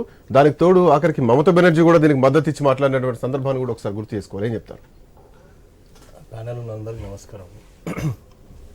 ముందు భారతీయ జనతా పార్టీ కేంద్ర ప్రభుత్వం వికసిత్ భారత్ అని 2047 విజన్తో వెళ్తూ ఉంది. ఈరోజు మనం గమనిస్తూ ఉంటుంటే ప్రపంచమంతా కూడా అల్లకోలం అవుతున్న సందర్భంలో కరోనా మాయలో ఎంతోమంది ఇబ్బంది పడేది, ఎన్నో దేశాలు ఇబ్బంది పాలైనవి. ఈరోజు అమెరికా గొప్ప దేశంగా భావించి అమెరికా కూడా అత్యధిక అప్పులు చేసిన దేశంలో అదొక దేశంగా ఈరోజు మొదటి స్థానంలో ఉంది. అంటే నేను ఎందుకు చెప్తా ఉన్నానంటే భారతదేశం ఒక కరోనా విషయంలో కాకుండా ఇతర దేశాల్లో జరిగిన యుద్ధాలు కూడా అన్ని దేశాలపైన కూడా ఆర్థిక ఇబ్బందులు చేరుకున్నాయి. సో దీంట్లో భాగంగానే మనం చూస్తూ ఉన్నాం అనేక విషయాలలో ఇది కేంద్ర ప్రభుత్వ బడ్జెట్ అనేది ఒక రాష్ట్రానికి సంబంధించిన బడ్జెట్ కాదు, మొత్తం యావత్ దేశానికి సంబంధించినటువంటి అదే పాయింట్. దేశానికి దేశంలో తెలంగాణ ఉంది, పరిమితం చేస్తున్నారు. సాయి చెప్తున్నాను, కరెక్ట్ చెప్తుండే. ఎంతసేపు ఉన్నా బీజేపీని మీ పార్టీ కరెక్టే, మీ పార్టీ వికసిత భారత చేస్తుంది కానీ వికసిస్తలేదు కదా. ఆడ నేను విషయం చెప్తాను, ఎట్లా వికసిస్తలేదు, ఎట్లా వికసిస్తుందో ప్రజలకు తెలుసు. విషయం ఏంటంటే ఈరోజు భారతీయ జనతా పార్టీ కేంద్ర ప్రభుత్వ బడ్జెట్ ప్రవేశపెడుతున్నప్పుడు అన్ని రాష్ట్రాలని పరిగణలోకి తీసుకొని ఆ రాష్ట్రం యొక్క జనాభాను పరిగణలోకి తీసుకొని ఆ రాష్ట్రం యొక్క పరిస్థితులని, ఆ యొక్క రాష్ట్రంలో ఉన్నటువంటి సమస్యలను పరిశీలనకు తీసుకొని ఎక్కడెక్కడ బడ్జెట్ ఏ విధంగా కేటాయించాలనేది కేంద్రము చాలా చక్కగా బడ్జెట్ని కేటాయిస్తూ ఉంది. ఇప్పుడు కేటాయించిన బడ్జెట్లో దాదాపు 90% బడ్జెట్లో మన తెలంగాణ రాష్ట్రంకి అన్ని రకాలుగా అందుతూ ఉంది. ఈరోజు విషయం చెప్తా ఉంటానంటే మనం ఈరోజు చెప్తున్నాం ఒక ట్యాక్స్ ఎగ్జామ్షన్ జరిగింది. ట్యాక్స్ ఎగ్జామ్షన్ జరిగినప్పుడు కేంద్ర నరేంద్ర మోడీ గారు ఛార్జ్ తీసుకుంటున్నప్పుడు 2 lakhs మాత్రమే ఎగ్జామ్షన్ ఉండే. ఈ రోజు అది 12 లక్షలు. తెలంగాణ ఉన్నటువంటి యువతకి అది ఉపయోగపడలేదు. మరి తెలంగాణకు బడ్జెట్ వద్దా? బడ్జెట్ వద్దా? దక్షిణ భారతదేశంలో ఉన్న ముఖ్యమంత్రులు అందరూ కూడా పోరాడుతున్నారంటే అసలు వీళ్ళకి అవగాహన లేకుండా కేంద్రం అందరికి సమన్యాయం చేస్తుందన్నటువంటి ఉద్దేశంతో పోరాడుతున్నారు. 100% భారతీయ జనతా పార్టీ అన్ని రాష్ట్రాలని పరిగణలోకి తీసుకుంటుంది. తెలంగాణ రాష్ట్రం పక్కకు పెట్టాలని ఎందుకు ఉంటుంది వారికి? ఇప్పుడు విషయం చెప్తాను, 3R ఇచ్చిండ్రు రీజనల్ రింగ్ రోడ్ కోసము. మరి 3R ఎందుకు ఇచ్చిర్రు? పక్కన గో గ్రీన్ ఇచ్చిర్రు ఆంధ్రప్రదేశ్ కి. ఒక్కొక్క రాష్ట్రానికి ఒక స్పెసిఫిక్ ప్రాజెక్ట్ ని ఇవ్వడం జరుగుతా ఉంది. అసలు పసుపు బోర్డుకి ఎందుకు డీలే అవుతున్నారు? మఖాన్ బోర్డు ఎందుకు బీహార్? ఇక్కడ నుంచి ఈ రేవంత్ రెడ్డి గారి ప్రభుత్వంలో ఎన్ని డిపిఆర్లు పంపించారు? ఆ డిపిఆర్లు ఏమైనా క్యాన్సిల్ చేశారా? ఆ డిపిఆర్ల గురించి పట్టించుకో. అసలు డీటెయిల్ ప్రాజెక్ట్ రిపోర్ట్ ఎవరైనా ఇచ్చారా? అసలు ఇక్కడ నుంచి ఎన్ని డీటెయిల్ ప్రాజెక్ట్ సబ్మిట్ చేశారు? ఒకటి ఒక కాంపోజ్ సబ్మిషన్ ఇస్తున్నాం. అంటే మేము 2014 నుంచి 2023 వరకు 17 డిపిఆర్లు ఇచ్చినాం. దాంట్లో 4 డిపిఆర్లు కాళేశ్వరం డిపిఆర్, కాళేశ్వరానికి స్వయం ప్రతిపత్తి హోదా ఇచ్చి దాన్ని జాతీయ హోదా ఇవ్వమని చెప్పాము. దాని తర్వాత హైదరాబాద్కు బ్రాండ్ ఇమేజ్ పెంచి దానికి సపరేట్ ఫండ్ ఇవ్వమని కేంద్రానికి లెటర్ రాశాం. రెండవది అంటే ఇక్కడ నిరుద్యోగులు బాగున్నారు కాబట్టి వచ్చిన 10 సంవత్సరాలలో ఇక్కడ ఒక్కటి కూడా పబ్లిక్ సెక్టర్ పెట్టలేదు. పబ్లిక్ సెక్టర్ కోసం 4 పెట్టాము, 4 డిపిఆర్లు ఇచ్చాము. కానీ ఏ రోజు పోలవరానికి జాతీయ హోదా ఇస్తారు, ఆంధ్రాకి ఇస్తారు, స్టీల్ ప్లాంట్కి ఇస్తారు, కానీ తెలంగాణకు వచ్చేసరికి దీని మీద ఇవ్వలేదు. ఇంతకుముందుకు అన్న మాట్లాడుతున్నప్పుడు బీఆర్ఎస్ నుంచి ఇందాక అంటే మీరు మాట్లాడే ముందు ఇందాక శేషు సార్ కూడా ఒక మాట అన్నారు, సౌత్ సొంతంగా డెవలప్ అయింది. ఇక్కడ అన్ని ప్రాంతీయ పార్టీలు ఉంటాయి, ప్రాంతీయ పార్టీలు ఎక్కడ కేంద్రం సపోర్ట్ లేకుండా ఇండిపెండెంట్ గా డెవలప్ అయింది, మనం ఒప్పుకోవాల్సిందే. ఎందుకంటే ప్రాంతీయ పార్టీలున్నాయి కాబట్టి. కర్ణాటక, తమిళనాడు, తెలంగాణ, మహారాష్ట్ర లాంటి రాష్ట్రాలు కేంద్రానికి అత్యధికంగా పన్నులు చెల్లిస్తున్నాయి. జిఎస్టీతో పాటు ట్యాక్స్, ఆదాయ పన్నుతో పాటు కార్పొరేట్ ట్యాక్స్. ఇందాక సెస్ల గురించి కూడా శేషు సార్ మెన్షన్ చేయడం జరిగింది. కానీ పెద్ద మొత్తంలో నిధులు మొత్తం కూడా అటు ఉత్తరప్రదేశ్కు, బీహార్కు, మధ్యప్రదేశ్కు, రాజస్థాన్కే పోతున్నాయి అన్నది దేశం మొత్తం వినిపిస్తోంది, దక్షిణ భారతదేశం మొత్తం కూడా వినిపిస్తున్నది. సో దీనివల్ల దక్షిణాది రాష్ట్రాలు అభివృద్ధికి నోచుకోవట్లేదు, ఇంకా డెవలప్మెంట్ రావాలి, దానికి నష్టపోతున్నటువంటి పరిస్థితి కనిపిస్తోంది. వెనకబడ్డ రాష్ట్రాలను ప్రోత్సహిస్తున్నాం అంటున్నారు, కానీ ఇప్పటిదాకా శేషు సార్ అన్నారు 2-3 రాష్ట్రాల పేర్లు తీసి అక్కడ పేదరికమే లేదని చెప్పేసి ఆల్రెడీ డిక్లేర్ చేసుకున్నారు. నరేంద్ర మోడీ ఏకంగా అక్కడ పేదరికం లేదు అంటూ డిక్లేర్ చేసినటువంటి పరిస్థితి. సో ఇంగ్లాండ్ దక్షిణాదిని చిన్న చూపు చూస్తలేరా? ఈరోజు ఉత్తరప్రదేశ్ తీసుకోండి. ఉత్తరప్రదేశ్ 25 కోట్ల జనాభాతో ఉంది. మధ్యప్రదేశ్ కూడా చాలా పెద్ద రాష్ట్రం. మనందరం చూస్తున్న రాష్ట్రాలు కూడా చాలా పెద్దవి. మనం చిన్న ఎగ్జాంపుల్ తీసుకుందాం, తెలంగాణని తీసుకుందాం. తెలంగాణలో అత్యధిక ఇన్ఫ్రాస్ట్రక్చర్ హైదరాబాద్ని ఎందుకు డెవలప్ చేస్తూ ఉన్నారు? ఎందుకు వరంగల్ని పట్టించుకోవట్లేదు? ఎందుకు కరీంనగర్ని పట్టించుకోవట్లేదు? ఎందుకు ఆదిలాబాద్ని పట్టించుకోవట్లేదు? ఆదిలాబాద్ ఎందుకు ఆ తాండా రూపంలోనే ఇంకా కనిపిస్తూ ఉంది? ఒక్కసారి మనం ఆలోచించాల్సిన విషయం ఉంది. ఎప్పుడైనా కూడా ఒక మెట్రోపాలిటీ సిటీ ఉన్న ప్లేస్లో దాన్ని డెవలప్మెంట్ చేయాలని అయితే తెలంగాణ ఆలోచిస్తుంటుందో, తెలంగాణ మంత్రులు, ముఖ్యమంత్రులు ఆలోచిస్తూ ఉంటారు. సో కేంద్రం కూడా ఎప్పటికప్పుడు మీరు ఇక్కడ విషయం ఏంటంటే ఇటు బీఆర్ఎస్ కానీ ఇటు నెక్స్ట్ కాంగ్రెస్ కానీ ఎంతసేపటికి బడ్జెట్ పైన బీజేపీని విమర్శించే ప్రయత్నం చేస్తూ ఉంది. ఇటీవల చూసినటువంటి రిజల్ట్స్ని అన్ని దృష్టిలో పెట్టుకొని బీజేపీని టార్గెట్ చేస్తూ ఉన్నారు. మనం చూస్తూ ఉన్నాం అనేక పథకాలు ఈరోజు మనం ప్రవేశపెడతా ఉన్నాం. ప్రవేశపెట్టిన ప్రతి పథకంలో కూడా ఈరోజు తెలంగాణలో ఉన్నటువంటి వాళ్ళు ప్రజలు దాన్ని లబ్ధి పొందట్లేరా? అనేక పథకాలు ఉన్నాయి, ఒక్క పథకం కాదు. మనం చూస్తూ ఉన్నాం ఇప్పుడు రోజు 27 రంగాల్లో దాదాపు మనకు ఫండ్స్ అని తెలంగాణ కింద 10,000 కోట్ల రూపాయలు సంక్షేమ పథకాలు దేశం మొత్తం ఇవ్వాల్సిందే. తెలంగాణకి ఇచ్చి మేము తెలంగాణ అభివృద్ధి చేస్తున్నామంటే తెలంగాణకి ఇచ్చి మీకు తెలంగాణలో గతంలో కంటే కూడా ఈసారి కొంత ఎక్కువ మార్కులు ఇచ్చారు తెలంగాణ ప్రజలు. అయినా కానీ మీరు తెలంగాణ చిన్న చూపు చూస్తున్నారు. కనీసం బడ్జెట్ లో పేరు కూడా పలకలేని పరిస్థితికి 5 నిమిషాలు టైం ఇవ్వండి, ఇస్తే నేను మాట్లాడగలుగుతాను. ఇప్పుడు గతంలో మా కిషన్ రెడ్డి గారు ప్రత్యేకంగా ఇలాంటి బీఆర్ఎస్ పార్టీలో ఉన్నటువంటి నాయకులందరూ కానీ అన్ని లబ్ధి పొంది కేంద్రం నుంచి మాకు ఎలాంటి లబ్ధి జరగలేదు, గుడ్డు సున్నా అని మాట్లాడుతూ ఉన్నారు. మీరు గుడ్డు సున్నా అయితే ఏ విధంగా ఈ యొక్క అన్ని రాష్ట్రాల్లో మన అన్ని డిస్ట్రిక్ట్స్లలో 4 లైన్ రోడ్స్ వేయగలిగారు? ఈ రోజు గ్రామీణ ప్రాంతంలో 4 లైన్ ప్రధానమంత్రి ఊరికి కలిపే రోడ్లు కాదు, అది దేశాన్ని మొత్తం కలిపే గ్రామీణ ప్రాంతంలో కూడా ప్రధానమంత్రి సడక్ యోజన కింద ఆ రోడ్లు ఎలా వేయగలిగారు? ఈ రోజు శ్మశాన వాటికలు ఎలా కట్టగలిగారు? గ్రామజ్యోతి కింద ప్రతి ఇంటికి లైట్ ఎలా వెలుగుతుంది? ప్రతి ఇంటికి ఈ రోజు టాయిలెట్స్ ఎలా కట్టించారు? స్టేట్ కాంట్రిబ్యూషన్ ఉంటుంది కదా, ఖచ్చితంగా స్టేట్ కాంట్రిబ్యూషన్ అంటే కేంద్ర ప్రభుత్వం కాంట్రిబ్యూషన్ లేకుండా ఇదంతా జరిగింది. నేను ఒక విషయం చెప్తున్నా, అంటే ఈ రాష్ట్రం నుండి మీరు తీసుకున్న వాటాలో మీరు మాకు తిరిగి చెల్లించే దాంట్లో మీరు సరిగ్గా సక్రమంగా చెల్లిస్తే, ఈ రోజు నేను ఒకటి చెప్తున్నాను, ఈ వివిధ వర్గాల ప్రజలకు వివిధ కేంద్ర ప్రభుత్వం పథకాల కింద ఇచ్చిన వ్యక్తిగత రుణాలు 9,26,000 కోట్లు ఈ యొక్క బీఆర్ఎస్ హయాంలో మేము ఇచ్చింది 9,26,000 కోట్లు తెలంగాణకు. తెలంగాణ వ్యవసాయ ఉత్పత్తి కొనుగోలు మీద కేంద్ర ప్రభుత్వం ఖర్చు చేసిన మొత్తం 1,50,000 కోట్లు. అదేవిధంగా చిన్న ఎగ్జాంపుల్ చెప్తాను మీకు.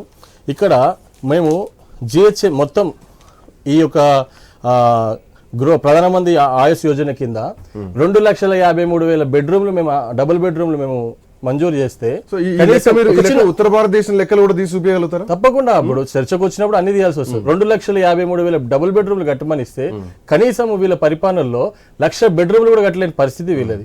వీళ్ళు ఈ రోజు మనకి ఏం చెప్తారు, గుడి సున్నా ఇచ్చారు గుడి. నేను ఒకటే ఏమని తెలుసుకున్నా అంటే, మనం ఒకటి గమనించాల్సిన విషయం ఏంటంటే, ఇటు భారతదేశమే కాదు మన తెలంగాణలో కూడా ఎందుకు వెస్ట్ మాత్రమే డెవలప్ అయింది హైదరాబాద్ లో, ఎందుకు ఈస్ట్ మొత్తం ఎన్నికలు వచ్చినప్పుడే ఎందుకు ఈ ప్రాజెక్టులు గుర్తుకొస్తాయి, ఎన్నికలు వచ్చినప్పుడు ఎందుకు బటన్లు, ఎందుకు యూనివర్సిటీ, నేను మా ఇద్దరు అన్నలు ఇక్కడ కాంగ్రెస్ బీఆర్ఎస్ వాళ్ళని కూడా ఒక ప్రశ్నించదలుచుకునేది. మనం కూడా తెలంగాణలో ఇంతకుముందు గడ్కరీ గారు కూడా కేటీఆర్ గారికి ప్రత్యేక ఒక విషయం చెప్పడం జరిగింది. ఏమనంటే, మీరు ఒక ఓన్లీ వెస్ట్ నే డెవలప్ చేస్తా ఉన్నారు, ఇటు వరంగల్ ప్రాంతాన్ని కూడా డెవలప్ చేయాలి, వరంగల్ లో ఉన్న దాన్ని కూడా క్యాపిటల్ లాగా చూడాలి. రేపు రానున్న రోజుల్లో హైదరాబాద్ లో అత్యధిక జనాభా అయిపోయి రేపు అక్కడ ఉన్నటువంటి పరిస్థితులు బతకడానికి కూడా చాలా కష్టంగా ఉంటుందని చెప్పడం జరిగింది. ఒక చిన్న బ్రేక్ తీసుకుందాం. బ్రేక్ తర్వాత డిబేట్ విల్ బి కంటిన్యూ. కేంద్రం తీసుకుంటున్నటువంటి పన్నుల విషయంలో మళ్ళీ తిరిగి రాష్ట్రాలకు పంపకాలు చేసేటువంటి టైంలో దక్షిణాది రాష్ట్రాలకు అన్యాయం జరుగుతోంది అన్నది ప్రధానమైనటువంటి అంశం. దక్షిణాది రాష్ట్రాల నుంచి వినిపిస్తున్నటువంటి అంశం. సో ఇట్లాంటి నేపథ్యంలో దక్షిణాది రాష్ట్రాలంతా కూడా ఒకటే గళం వినిపిస్తున్నాయి. ఏ రోజు ఎప్పుడు బడ్జెట్ ప్రతి సంవత్సరం పెట్టినా కానీ దక్షిణాది రాష్ట్రాలకు చిన్నచూపు చూస్తోంది, ఉత్తరాది రాష్ట్రాలకు ఎక్కువగా బడ్జెట్ కేటాయిస్తున్నారు అన్నది ప్రధానమైనటువంటి అంశం. ప్రతిసారి చర్చలోకి వస్తున్నటువంటి పాయింట్ కనిపిస్తోంది. కంబోజ్ వెంకటేశ్వర్లు గారు, ఒక్క జనాభాను దృష్టిలో పెట్టుకునే బడ్జెట్ కేటాయిస్తారా? పన్నులు, వాళ్ళు తీసుకున్నటువంటి పన్నులు మనకు కేటాయింపులు జరుగుతాయా? ఇంకే అంశాలను బేస్ చేసుకొని ఈ కేటాయింపులు జరుగుతాయి? ఎందుకు దక్షిణాది అంటేనే చిన్న చూపు చూస్తున్నటువంటి పరిస్థితి కనిపిస్తోంది? ఎందుకు ఆంధ్రప్రదేశ్ ఈ రోజు ఎన్డీఏ కూటమిలో ఉంది కాబట్టి కొంత పెద్దపీట తప్ప అదర్వైజ్ పెద్దగా గతంలో జగన్మోహన్ రెడ్డి ఉన్నప్పుడు కూడా పెద్దగా కేటాయించినటువంటి సందర్భాలు ఏమి లేవు. ఆంధ్రప్రదేశ్ అయితేనేమి, కేరళ అయితేనేమి, తెలంగాణ అయితేనేమి, కర్ణాటక, పంజాబ్, ఒడిశా. సో ఒక చిన్న చూపు ఈ పరంపర కొనసాగుతోంది. ఏ పాయింట్స్ బేస్ చేసుకొని చూస్తున్నారు? కంప్లీట్ పొలిటికల్ అంటే ఇప్పుడు దీంట్లో రెండు రకాలు చూడాలి. ఒకటి పొలిటికల్, ఒకటి అడ్మినిస్ట్రేషన్. ఎక్స్ట్రాడినరీ అడ్మినిస్ట్రేటర్ పిఎం గారు అయితే అన్ని 29 రాష్ట్రాలను ఉన్న జిల్లాలను, ఇంతకుముందు జిల్లాలు వెనుకబడ్డ ప్రాంతాలకు కేంద్రం నిధులు ఇచ్చేది, సపరేట్ నిధులు ఇచ్చేది. 1951-52 ఎప్పుడైతే ఫస్ట్ ఫైనాన్స్ కమిషన్ వచ్చిందో, ఫైనాన్స్ కమిషన్లో క్లియర్గా ఉన్నది ఈ రాష్ట్రాలకే ఇవ్వాలి, ఈ రాష్ట్రాలకే ఇవ్వద్దు అనేది. దాంట్లో చాలా గైడ్ లైన్స్ ఏమున్నాయంటే, ఏ రాష్ట్రం కనుక ఒకవేళ బెస్ట్ పర్ఫార్మెన్స్ చెప్తే ఆ రాష్ట్రానికి నిధులు ఎక్కువ ఇవ్వచ్చు అనేది కూడా ఉంది. ఒకవేళ అట్లా ఇవ్వాలనుకుంటే ఇప్పటిదాకా శేషారు చెప్పిన దాంట్లో 25 కోట్ల మంది భారతదేశంలో బీదరికం నుంచి బయటపడారంటే, ఒకవేళ అట్లా పడ్డైతే అయితే ఇవాళ మోడీ గారి గవర్నమెంట్లో బీదరికంలో ప్రపంచంలో 114వ స్థానంలో ఉన్నాం. ఒకవేళ అది నిజమైతే, మోడీ గారు చెప్పింది నిజమైతే, భారతదేశంలో యూపీ నుంచి బీహార్కి వెళ్ళి, మహారాష్ట్రకి వెళ్ళి, రాజస్థాన్కి వెళ్ళి, హైదరాబాద్లో 6 నుంచి 8 లక్షల మంది వలసెందుకు వచ్చారు. ఇంకొకటి ఏంటంటే, ఒకవేళ నిజంగా మొన్నొక సర్వే జరిగింది. ఆ సర్వేలో ఏం జరిగిందంటే, భారతదేశ జనాభా ఎన్ని కుటుంబాలని, ఏ కుటుంబాలకు ఎన్ని టీవీలు అని చెప్పారు. ఫర్ ఎగ్జాంపుల్ తీసుకుంటే ఆంధ్రప్రదేశ్లో 94% అంటే 100 కుటుంబాలకు 94 టీవీలు ఉన్నాయి. తెలంగాణకు తీసుకుంటే 100 కుటుంబాలకు 87 టీవీలు ఉన్నాయి. అది యూపీకి పోయేసరికి 100కు 64 టీవీలే ఉన్నాయి. అంటే ఏది డెవలప్మెంట్? మీరు ఇస్తున్నటువంటి every year first finance commission నుంచి 15వ ఫైనాన్స్ కమిషన్ వరకు మీరు 11 ఏళ్ళు, వాళ్ళకు 64 ఏళ్ళు పరిపాలించి యూపీకి మీ 8 మంది ముఖ్య ప్రధానమంత్రులు ఏలి ఎవ్రీ ఫండ్ మీకు వచ్చి మీ 25 కోట్ల జనాభా మీరు డెవలప్ అయిందని చెప్పి మరి ఎందుకు డెఫిసిట్ ఉంటుంది? మీరు కూడా ఆంధ్రప్రదేశ్కు తెలంగాణకు పోటీ పడి నేను ఏమంటున్నానంటే, రాజకీయ నాయకులు తెలివి కల్లా వాళ్ళైతే ఫండ్ రేజ్ కోసం ఆలోచన చేస్తారు. అడ్మినిస్ట్రేషన్ బాగుంటే ఆ ఫండ్ కోసం రేజ్ చేస్తారు. ఇప్పుడు నేను ఏమంటున్నానంటే, మొత్తం భారతదేశంలో కాంగ్రెస్ బీజేపీ కారణం కదా ఈ వెనుకబడతనానికి. ఇవాళ భారతదేశం వెనుకబడతనానికి ఎవరు? ఏ బీఆర్ఎస్ పార్టీ కమ్యూనిస్టులు కాదు కదా. ఎవరు పరిపాలించారు? ఇప్పుడు 75 ఏళ్ళు 15th ఫైనాన్స్ కమిషన్ అంటే 75 ఏళ్ళు. ఎవ్రీ ఇయర్ ఒక ఫైనాన్స్ కమిషన్ పెరుగుతుంది. దాంట్లో మొత్తం ఫైనాన్స్ కమిషన్లన్నీ 11 ఫైనాన్స్ కమిషన్లు, 13 ఫైనాన్స్ కమిషన్లు కాంగ్రెస్ చేతిలో. మిగతా 3 కమిషన్లు జనతాదళ్ ఉండే, అప్పుడు అటల్ బిహారీ వాజ్పేయి గారు ఉండే, విపి సింగ్ గారు ఉండే, దేవగౌడ్ గారు ఉండే. తర్వాత ఇప్పుడు మళ్ళీ మోడీ గారు వచ్చారు. మొత్తం 75-80 ఏళ్ళ స్వాతంత్రంలో ఎవరు వద్దన్నది ఎవరు అడుగుతున్నా. ఇప్పుడు నేనేమంటే, ఇంకొకటి ఏంటంటే గ్రేటు, ఏ రాష్ట్రం వెనుకబడ్డా కూడా ఆ రాష్ట్ర ముఖ్యమంత్రి పోయి మా రాష్ట్రానికి రావాల్సిన నిధులు ఇవ్వండి, మాకు స్పెషల్ గ్రాంట్స్ ఇవ్వండి అని అడుగుతాం. కానీ వాళ్ళు పట్టించుకోరు. కంపల్సరీ ఇప్పుడు మీరు అంటారు ఈ 10 ఏళ్ళు, ఈ 14 ఏళ్ళ విషయమే కాదు, గత 70 ఏళ్ళ నుంచి జరుగుతున్నటువంటి రాజకీయం చూడాలి, అప్పుడున్నటువంటి అడ్మినిస్ట్రేషన్, అప్పటి పాలకులను అందరిని చూడాలి.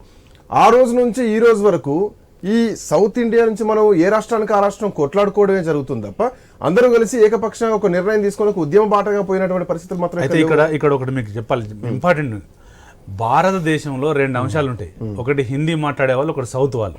హిందీ మాట్లాడే వాళ్ళందరూ ఏకమవుతారు, కానీ సౌత్ ఇండియా వాళ్ళు ఏకం కారు. రకరకాల ఎందుకంటే భాషలు. అక్కడ కేరళ వాళ్ళ కేరళ, తెలుగు, అక్కడ తమిళ్, ఇక్కడ కన్నడ.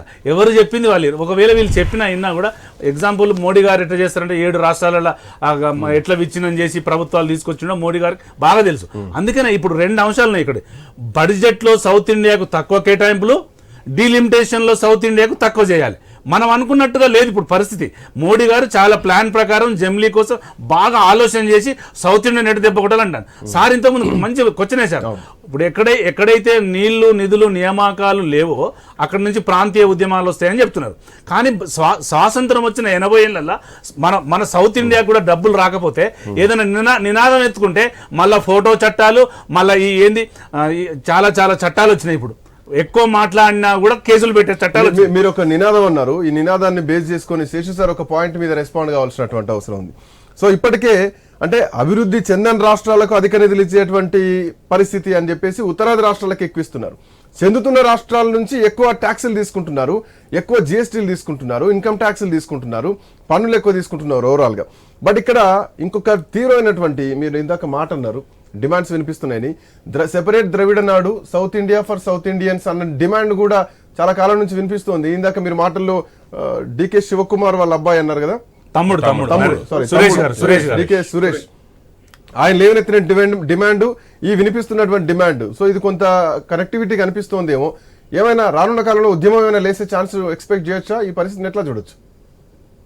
ఇప్పుడు అది ఆ డిమాండ్ వేరు శ్రీకాంత్ గారు. అది ఇప్పుడు దేశానికి సంబంధించినటువంటి డిమాండ్స్ గురించి మనం అట్లా మాట్లాడలేం, కానీ బట్ దక్షిణాదికి జరుగుతున్నటువంటి అన్యాయం పైన ఖచ్చితంగా మాట్లాడగలుగుతాం. కాకపోతే ఇప్పుడు మీకు దక్షిణాదిలో ఎక్స్ట్రీమ్ గా వెళ్లేది ద్రవిడియన్స్ వెళ్తారు. ఇప్పుడు మీకు తమిళనాడుకు సంబంధించినటువంటి త్రిభాషా సూత్ర విధానానికి వాళ్ళు వ్యతిరేకంగా ద్విభాషా సూత్రం అనే ఇప్పుడు వాళ్ళు తీసుకొస్తున్నారు. రెండోది డీలిమిటేషన్ జరిగితే మహారాష్ట్రానికి అన్యాయం జరుగుతుంది, మహారాష్ట్రంతో పాటు సౌత్ ఇండియాకి మొత్తం కూడా అన్యాయం జరుగుతుంది అనేటటువంటి ఒక బలమైన డిమాండ్ తీసుకొచ్చారు. మార్చి 22వ తారీఖు నాడు, అంటే రేపటి రోజున వాళ్ళ దగ్గర ఒక అఖిలపక్ష సమావేశం కూడా ఏర్పాటు చేసినట్టుగా మనకు కనపడుతుంది. బట్ ఆ డిమాండ్స్ ని మనం యాక్సెప్ట్ చేయలేం, కానీ సౌత్ ఇండియాకి నిధుల పరంగా లేకపోతే అనుమతుల పరంగా ప్రాజెక్టుల పరంగా నష్టం జరుగుతుంది, అన్యాయం జరుగుతుంది అనేటటువంటి విషయం చెప్పడానికి చాలా ఉదాహరణలు ఉన్నాయి. మీకు ఒక మన దగ్గర ఉన్నటువంటి ఒక ఎస్టిమేషన్ చెప్తాను. సౌత్ ఇండియా నుంచి ప్రతి సంవత్సరము కేంద్ర ప్రభుత్వానికి పన్నుల రూపంలో 22 లక్షల కోట్ల రూపాయలు వెళితే తిరిగి సౌత్ ఇండియాకి వచ్చేది 6 లక్షల కోట్ల రూపాయలు మాత్రమే. అంటే ఒక 15% మాత్రమే రిటర్న్ వస్తుంది సౌత్ ఇండియాకి. ఈ పరంగా అన్యాయం జరుగుతుంది అనేది ఒక లెక్క అయితే, రెండోది తెలంగాణ రాష్ట్రం నుంచి మీకు కేంద్రానికి వెళ్లేది ప్రతి సంవత్సరము 3 లక్షల కోట్ల రూపాయలు అయితే మనకి రిటర్న్ వచ్చేది 1,68,000 కోట్ల రూపాయలు మాత్రమే వస్తుంది. అంటే ₹1 మనం కేంద్రానికి ఇస్తే దాంట్లో నుంచి 43 పైసలు మాత్రమే మనకి రిటర్న్ వస్తున్నాయి అనేది ఒక ఆరోపణ అయితే, రెండోది వెరాజ్ మీరు యూపీని చూసుకుంటే యూపీ నుండి చాలా తక్కువ 3,61,000 కోట్ల రూపాయలు కేంద్రానికి పోతే రిటర్న్ వచ్చేది 6,91,000 కోట్ల రూపాయలు వస్తుంది అని అంటే డబుల్ వస్తుంది అన్నట్టు వాళ్ళకి. అంటే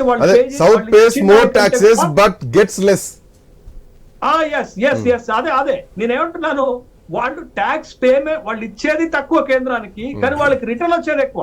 ₹1 యూపీ కేంద్రానికి ఇస్తే కేంద్రం నుండి యూపీకి వచ్చేది ₹333 వస్తుంది అనేటటువంటిది మన దగ్గర ఉన్నటువంటి ఒక ఎస్టిమేషన్స్. అయితే ఇక్కడ ఒక్కొక్క దగ్గర ఒక్కొక్క ప్రాతిపదిక చెప్తున్నారండి కేంద్ర ప్రభుత్వం. ఏంటంటే యూపీకి 40 లక్షలు ఇళ్ళు కట్టారండి. ఎందుకు కట్టారంటే యూపీలో పేదవాళ్ళు ఎక్కువ ఉన్నారు కాబట్టి మేము యూపీకి 40 లక్షలు ఇళ్ళు ఇచ్చాము, మిగతా రాష్ట్రాలకు ఇవ్వలేదని చెప్తున్నారు. మరి ఇదే అప్లికేషన్ వేరే విషయాల్లో కూడా ఉండాలి కదా. నేను అడిగేది ఏంటంటే గుజరాత్ కి గిఫ్ట్ సిటీ ఇస్తారు. ఏం గుజరాత్ వెనకబడ్డ రాష్ట్రమా? ఎందుకు దానికి? తెలంగాణ మన సౌత్ ఇండియాలో వెనకబడినటువంటి రాష్ట్రాలు బీహార్ కంటే మొత్తం వెనకబడినటువంటి రాష్ట్రాలే కదా, వాటికి ఇవ్వచ్చు కదా. కేంద్ర ప్రభుత్వం మనకు గిఫ్ట్ సిటీ ఇవ్వకపోతే మన సొంత నిధులతో ఫ్యూచర్ సిటీ పెట్టుకున్నాం. పక్క రాష్ట్రమైన పాపం తమిళనాడు ఆయన గ్లోబల్ సిటీ ప్రకటించుకున్నాడు సొంత డబ్బులు పెట్టుకొని. మీకు పక్క రాష్ట్రం కర్ణాటక అయినా క్వీన్ సిటీ పెట్టుకున్నాడు సొంత డబ్బులతోటి. మన పక్క రాష్ట్రం ఆయనకి అమరావతి కట్టుకోవడానికి 11,000 కోట్ల రూపాయలు అప్పిస్తామని చెప్తున్నారు. 15,000 కోట్ల రూపాయలు రాజధాని కట్టుకోవడానికి. నయా రాయపూర్కి అయితేనేమో మీరు మొత్తం డబ్బులు ఇచ్చి అక్కడ రాజధాని కడతారు. మరి ఇక్కడికి వచ్చేసరికి పాపం ఆయనకి ఎందుకు ఆయన ఉన్న 16 మంది ఎంపీలు, ఇంకొక ఆయనకున్న 2 ఎంపీలతోటి, మీకున్న 3 ఎంపీలతోటే కదా మీరు కేంద్రంలో ఆ ప్రభుత్వాన్ని నడుపుకుంటుంది. మరి అక్కడ ఒక న్యాయం, ఇక్కడ ఒక న్యాయం, ఇంకొక దగ్గర ఇంకో న్యాయం ఎట్లుంటది? రెండోది, ఇంకా దేశంలో బాగా బలపడుతున్న ఒక జబ్బు ఏంటో తెలుసా?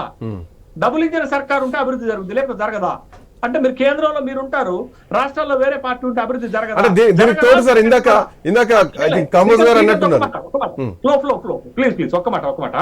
మీరు అభివృద్ధి జరగదా అనేటటువంటి ఒక ప్రశ్న మనం ఎత్తాల్సినటువంటి అవసరం ఉంటుంది కదా. దానికి ఉదాహరణ చెప్తాను. అరే మూసీ రివర్ ఫ్రంట్ ని ప్రక్షాళన చేసుకుంటాం, డబ్బులు ఏంట్రా బాబు అంటే రూపాయి ఇయ్యరు కానీ మీరు ఢిల్లీలో మీ ప్రభుత్వం ఏర్పాటు కాగానే సాయంత్రానికే పోయి హారతిస్తారు, యమునా హారతి, యమునా నది ప్రక్షాళన మొదలు పెడతారు. ఏంటి వివక్షత? ఎందుకు వివక్షత? ఎక్కడ అవసరాలు ఉన్నాయో, ఎక్కడ వెనకబాటుతనం ఉందో దానిపైన కాన్సన్ట్రేట్ చేయాల్సినటువంటి దగ్గర మనం వివక్షత చూపించుకుంటా పోతే ఏం డిమాండ్లు వస్తాయి? సురేష్ చేస్తున్న డిమాండ్ న్యాయమైంది అని సౌత్ ఇండియన్ పీపుల్ అంటే ఎట్లా? దేశ సమగ్రతకి ఆల్రెడీ పంజాబ్ లో ఇదే పరిస్థితి కనిపిస్తుంది సార్. కారణం ఎవరు? కేంద్ర ప్రభుత్వాలే కదా. తమిళనాడు, కర్ణాటకలో కూడా ఈ డిమాండ్ నడుస్తుంది. సో దాన్ని బహిర్గతం కావద్దు, ఆ డిమాండ్ రావద్దు. దానికి ఆస్కారం ఇచ్చే విధంగా మన పాలన ఎందుకు ఉండాలా? ఎగ్జాక్ట్లీ. మనం అన్ని రాష్ట్రాలను సమదృష్టితో ఎందుకు చూడలేకపోతున్నాము? మీరు బెంగాల్కి వెళ్తారు, అక్కడ వివక్ష చూపెడతారు, అక్కడ గవర్నర్ తోటి అధికార కార్యక్రమాల్లో ఇంటర్ఫేర్ అయ్యే కార్యక్రమం చేస్తారు. కేరళ వెళ్తారు, అక్కడ ఇంటర్ఫేర్ అవుతారు. తమిళనాడు వెళ్తారు, అక్కడ ఇంటర్ఫేర్ అవుతారు. అంటే మీరు లేనటువంటి ప్రతి రాష్ట్రంలో ఎందుకు గవర్నర్లు క్రియాశీలకంగా వ్యవహరించి ప్రభుత్వ సాధారణమైనటువంటి పరిపాలన జోక్యం చేసుకుంటున్నారు? అదొక రకమైన వివక్ష, ఇదొక రకమైన వివక్ష. అంటే ఇవన్నిటి కూడా ఏంటంటే దేశంలో అన్రెస్ట్ వస్తే దానికి ఎవరు బాధ్యత వహించాలా? నరేంద్ర మోడీ బాధ్యత వహించాల్సి ఉంటుంది కదా. కాబట్టి మీరు ఏ పారామీటర్ అయినా, ఇప్పుడు రేపు మనకు వస్తున్నటువంటి ఒక క్వశ్చన్ ఏంటంటే శ్రీకాంత్, ఇప్పుడు కేంద్రంలో ప్రభుత్వం ఏర్పాటుకి దక్షిణాది పాత్ర ఏంది? మీరు చెప్పండి. ఇప్పుడు కేంద్రంలో ఒక ప్రభుత్వం ఏర్పాటు అవ్వాలంటే దక్షిణాది పాత్ర ఏంటని క్వశ్చన్ రేపు డీలిమిటేషన్ తర్వాత ఎదురవదా? మన దగ్గర ఒక యూపీలోనే 130 లోక్సభ స్థానాలకు వెళ్తే, ఒక బీహార్ లోనే 80 లోక్సభ స్థానాలకు వెళితే సరిపోతుంది కదా. రెండు రాష్ట్రాలకు ఈ డీలిమిటేషన్ ఇదే పద్ధతిలో జరిగితే అసలు మనతో పనే ఉండదు. ఇక ముందు అదే చెప్పిన కదా సార్ నేను. South India central government formation లో సౌత్ ఇండియా నామినల్ అయితే ఇంకా సౌత్ ఇండియాకి భవిష్యత్తులో నష్టం వస్తుందనే కదా ఇప్పుడు మనం లేవనెత్తుతున్న డిమాండ్ ఏంటి అంటే, మీరు ప్రతిదీ జనాభా ప్రాతిపదిక పైన చేస్తే నష్టం జరిగేది ఎవరికి? సౌత్ ఇండియాకు జరుగుతుంది. ఎందుకు? సౌత్ ఇండియా సక్సెస్ఫుల్ గా మీరిచ్చిన గైడ్ లైన్స్ ప్రకారమే జనాభా నియంత్రణ చర్యలు చేపట్టింది. మన దగ్గర ఎందుకు ఇంత అవేర్నెస్ వచ్చిందంటే, మన దగ్గర ఉన్న ప్రతి రాష్ట్రంలో విద్య కోసం మనం అనేక ప్రయత్నాలు చేసాము, లిటరసీని పెంచుకున్నాం, జనాభా నియంత్రణలో సక్సెస్ఫుల్ గా మనం ఒక పక్క కాంట్రాసెప్టివ్స్ తోటి, ఇంకొక పక్క ఎడ్యుకేషన్ తోటి సక్సెస్ఫుల్ చేశాం. వెరాజ్ మీకు యూపీలో ఏం జరిగింది, ఎంపీలో ఏం జరిగింది, బీహార్ లో ఏం జరిగింది? ఆ రాష్ట్రాల్లో ఎక్కడ కూడా మీరు జనాభా నియంత్రణ కోసం చర్యలు చేపట్టలేదు. పెద్ద ఎత్తున జనాభా అక్కడ పెరిగిపోయింది. ఆ ఒక్క ప్రాతిపదికనే మేము చేస్తామంటే కుదరదు. అందుకని మనం పెడుతున్న డిమాండ్ ఏంటంటే, జనాభా ప్రాతిపదిక మీరు తీసుకోవాలంటే 1971 ని మళ్ళొకసారి తీసుకోండి, లేకపోతే మళ్ళొక 30 years పోస్ట్ పోన్ చేయండి, లేకపోతే స్క్వేర్ ఫీట్ భూభాగం ప్రకారం మీరు రేపు పొద్దున వెళ్ళండి. అంటే జనరల్ గా ఒక జనాభా కాకుండా, భూ విస్తీర్ణం కాకుండా ఇంకే అంశాలను దీనిలో బేస్ చేసుకోవచ్చు. అదే నేనేమంటున్నాను, ఒక జనాభా కాకుండా మనం ఒక డీలిమిటేషన్ కంటే రాష్ట్రాల విస్తీర్ణాన్ని బట్టి, తర్వాత లేకపోతే పోస్ట్ పోన్ చేసుకోవాలి. విస్తీర్ణంతో పాటు కట్టే ట్యాక్స్లను బట్టి కూడా పాయింట్ యాడ్ చేస్తే బాగుంటుంది. ట్యాక్స్ యాడ్ చేయలేము, ట్యాక్స్ తీసుకోరాదు శ్రీకాంత్. ఒక్కొక్క రాష్ట్రంలో చిన్న సజెషన్ సార్, చిన్న సజెషన్.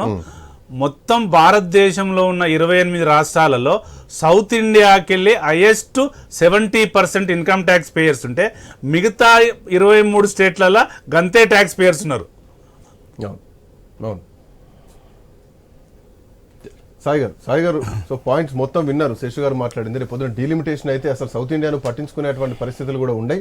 కేవలం ఉత్తర భారతదేశంలో ఉన్నటువంటి స్థానాలతోటే మీరు ప్రభుత్వాలను ఏర్పాటు చేసుకుంటారు, మీరైతేనేమి కాంగ్రెస్ పార్టీ అయితేనే. బట్ సౌత్ ఇండియాకు భారీ నష్టం జరగబోతోంది. దీనిపైన కేంద్రం చాలా తీవ్రంగా రెస్పాండ్ కావాల్సినటువంటి అవసరం ఉంది. రానున్న కాలంలో అందరూ ఇప్పటికే స్టాలిన్ గతంలోనే ప్రతిపక్షంలో ఉన్నప్పుడు అందరు ముఖ్యమంత్రులకు లేఖలు రాశారు. ఆ రోజు కేసీఆర్ కూడా లేఖ వచ్చింది.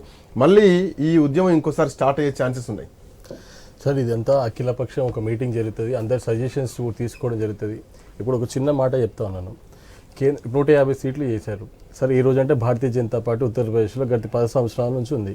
అంతకుముందు పరిపాలించినంత ఎవరు సార్?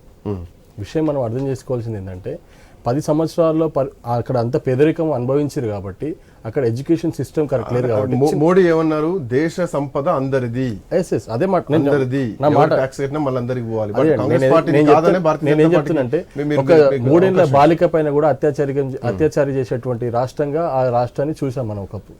సో ఈరోజు దినదిన అభివృద్ధి చేస్తూ ఆ రాష్ట్రాన్ని ఎందుకు అక్కడ ఎక్కువ డబ్బులు కేటాయించాల్సి ఉందో పేదరికం నిర్మూలన చేయాలనే ఉద్దేశమే నరేంద్ర మోడీ గారి యొక్క లక్ష్యం.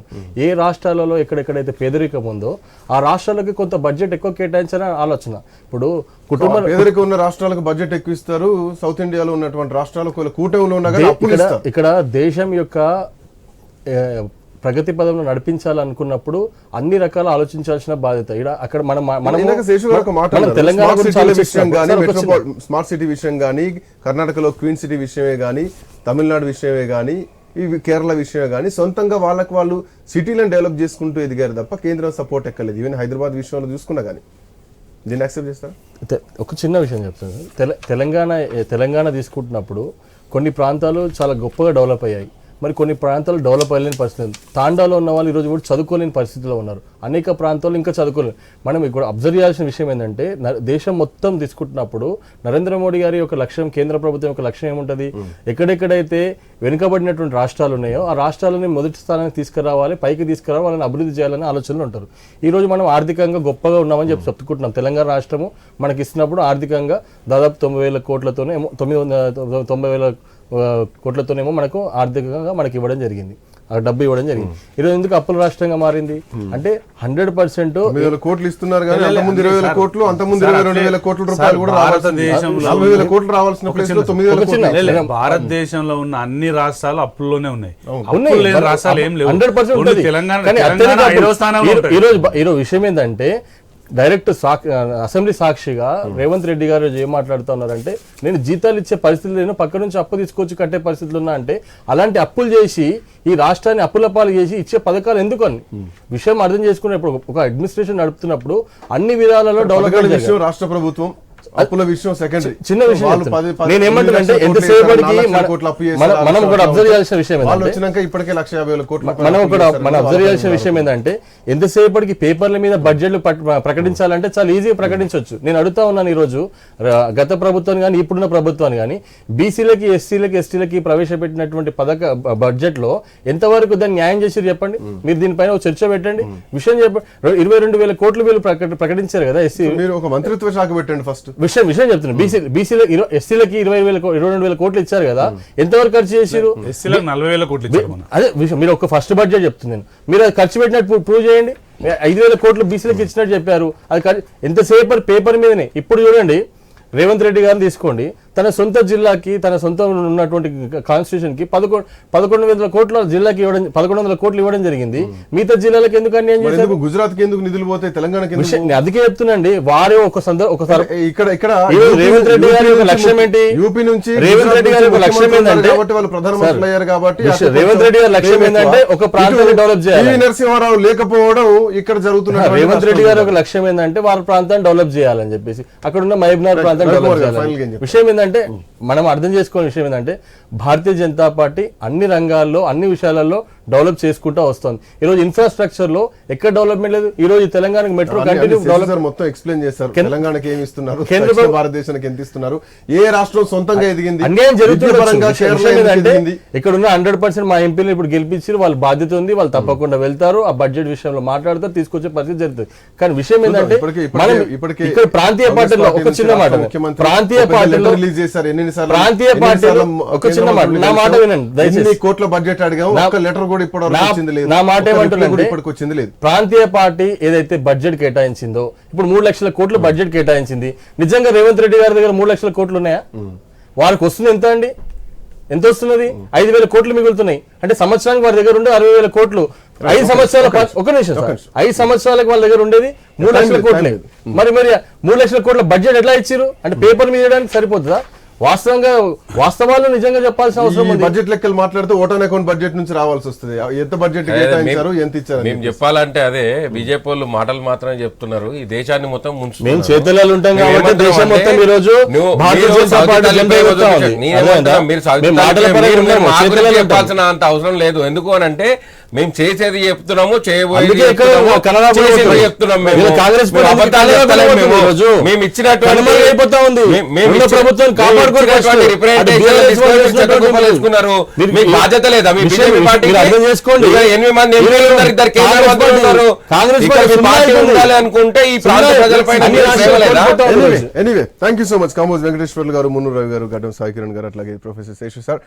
సో కేంద్రం తీసుకోవడం అయితే పన్నులు తీసుకుంటుంది, కానీ ఇవ్వడం మాత్రం రాష్ట్రాలకు ఇవ్వడంలో కొంత వెనకడుగు వేస్తుంది. దాంట్లో మరి ముఖ్యంగా దక్షిణ భారతదేశానికి అన్యాయం జరుగుతోంది.